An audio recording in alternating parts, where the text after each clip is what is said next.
this example I have limit of x minus 6 to the power of 2 over 3 when x approaches to negative 2. We just basically have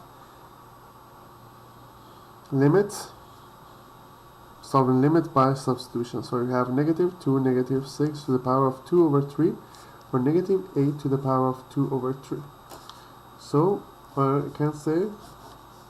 can write it like that. So negative 8 to the power of 2 will be 64. 3. 64 also is 2 to the power of 6. And I have root 3.